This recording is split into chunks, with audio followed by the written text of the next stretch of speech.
before a sneaker is finalized, a ton of samples are produced to experiment with the placement of logos, different colors.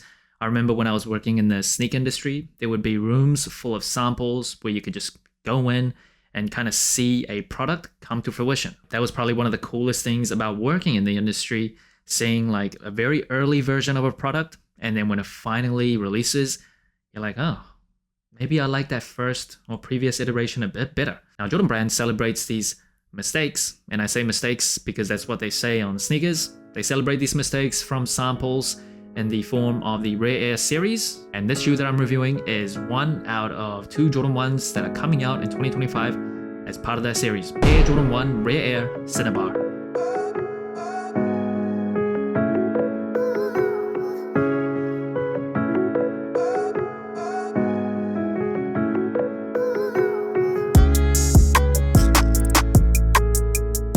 Now this shoe is dropping on April 5th for $180 in the United States. It is a woman's exclusive. It is one out of 2 Jordan 1 Rare Airs that are coming out on the same day. The other one is the Royal Colorway. Of course, this is not the first time Jordan Brand has done the Rare Air thing. All the way back in 2015, they had a Jordan 1. There's been a bunch. There's actually 2 more Jordan Rare Airs coming out later this year. Or maybe more. It's like the 3s, the 4s, the 11s, I believe, unless that's cancelled. Maybe a few more there. But this is one of 2 Jordan 1s that we know of so far. And first impressions of this shoe, I don't mind it.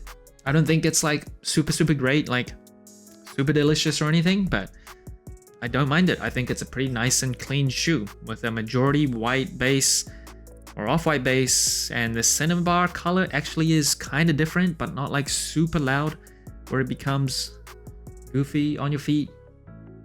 Yeah, I think it's a decent colorway. Nothing too much to say. And the materials on this shoe, it is leather on the base layer, and the leather, you can see quite a bit of the texture. Feels pretty nice to the touch. Doesn't have a super heavy polyurethane coating over it where it can kind of look a bit too shiny or plastic. So I actually think this leather for a Jordan 1 general release, it is pretty decent. And then on the swoosh itself, as well as the ankle collar, you can see that hairy suede, and that kind of plays into a few different themes of the shoe. So on the inside of the ankle collar, you see kind of that chenille texture, so more fluffy, or like just more hairy. And then on the laces of the shoe, you also get that kind of chenille texture for one set of laces.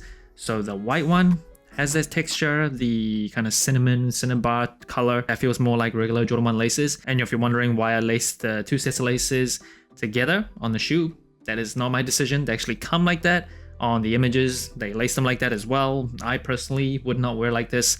I would go 1 set of laces. I think 2 is just kind of ridiculous, but I don't know if that's like the in thing now. But all that aside, out of the 2 sets of laces, I think I would still go with the Cinnabar color. I think that actually just makes the shoe pop a little bit more because it is like a white base sneaker or like an off-white base sneaker. So I think this cinnamon color actually just gives this shoe a bit of an extra pop. Now, like a general release Jordan 1, you see the flaps on the ankle that isn't actually stitched down, and also down at the bottom of the ISAs that actually comes apart as well, so it's not stitched. So they've minimized the stitching for this colorway specifically. And then on the wings logo, it is a regular Jordan 1 wings logo, but that is actually printed, so not like debossed into the shoe. On the lateral side of the shoe though, it does say Nike Air instead of the Air Jordan. For the Royal Colorway, which I will review in a few days, that is actually mismatched. Don't know why, but it is what it is. Now moving up the tongue, you get this regular Jordan 1 nylon tongue with a blue and red Nike tag. So no Nike Air on the branding here, just a blue Nike tag. On the sneaker's description, it actually mentions that it's a blue Nike Air woven tag, woven label. Just pay some more attention and some detail to your descriptions. It's not that hard. You literally have the images right next to the description. Just match it up. This doesn't say Nike Air. It just says Nike. But aside from that, I think that blue actually looks kind of nice. I don't know if it fits that well in terms of the overall colors on the shoe, but it definitely kind of pops a little bit. Now in terms of the cushioning, a rubber cup sole with a Nike Air on the heel. Minimal cushioning, came out in 1985. And the sole on this colorway, it is quite pre-aged. It is quite yellow, which I don't love in a vacuum, but if the whole point was to kind of play into the theme of samples or like mistakes that never released, I guess the pre-aging could kind of make sense. It's kind of like a vintage throwback to when they were experimenting on the Jordan 1 samples. Maybe that makes sense, but just as a look in a vacuum, I would prefer if this was just at least white, or at least the same type of off-white that you see on the upper. But on the outsole, I do really like this reddish cinnamon color. Very, very nice. Just a regular Jordan 1 outsole. And the insole of the shoe, just a blue rare air insole. The quality, it is not dream cell, it is not polyurethane, it is just a generic Nike Jordan 1 insole. And the box of the shoe, it is a vintage, distressed looking Nike Jordan 1 box. And inside is this vintage looking rare air paper. I really love how they kind of made this paper slightly different for this series. And they definitely dug through the archives for the paper in the box. So you'll see stuff like this Nike Wings logo patch that definitely existed on a sample back in the day. It's really cool. Looks like they went into the archives to design the paper on this shoe. Love it. Now, in terms of sizing and comfort, I am a wide and flat footer for Jordan 1s. I stick true to size. If you have super wide feet, you could go up half a size. I don't like to for Jordan 1s. When I have gone up half a size before, the toe is just a bit too long, just creases very ugly. I would not recommend it. I think give this shoe a bit of patience, break it in, it'll feel pretty decent. And the leather on this shoe, it is pretty soft, so the break-in time should be rather minimal. Now, in terms of just overall comfort under your feet, the Jordan 1 is a pretty clunky shoe. The cup sole is very durable, but kind of feels like bricks under feet, especially in 2025. For casual use, not too much of a problem. If you're like a doctor, nurse, waiter, waitress, all day on your feet, I probably wouldn't go with the Jordan 1. And that brings the total sole score of the Air Jordan 1 Rare Air Cinnabar to 29 out of 40. A pretty average score compared to other general releases. Now, first to this colorway.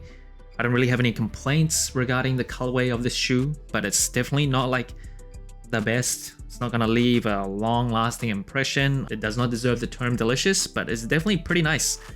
Yeah, I think it's a clean colorway, but like nothing too outstanding. Now, in terms of the materials for a general release Jordan 1, not like an exclusive special release, it is actually pretty decent. The leather is actually pretty soft. You can see the texture.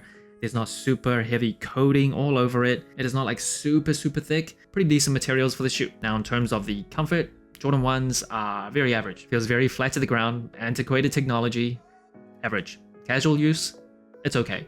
For everyday, long use, like a lot of hours on your feet, below average. And in terms of the versatility of this shoe, Jordan 1's super wearable silhouette, nothing else needs to be said. Wearability of this colorway, I think it's pretty wearable. A majority white sneaker with hints of Cinnabar, or it's very close to red and gray. Very wearable colors. The blue kind of pops. If you wear like two laces on the shoe at once, I mean, it's not like an eyesore. I still think that's still pretty wearable and versatile. So overall, yeah, a very decently versatile shoe. Now, quick preview, I will review the Royal colorway as well. In that review, I'll probably talk about and decide which colorway between the two I like better, because currently I'm kind of undecided. But yeah, I will make up my mind. One thing I do know though, the Jordan 1 Rare Airs, definitely not the best Rare Airs in my opinion, that will come out in 2025. So that's it. Thanks for watching. So inclined. Let me know what you think of the Air Jordan 1 Rare Air Cinnabar. Like, subscribe, comment, all the good stuff. And remember, tomorrow may never come, so wear your shoes.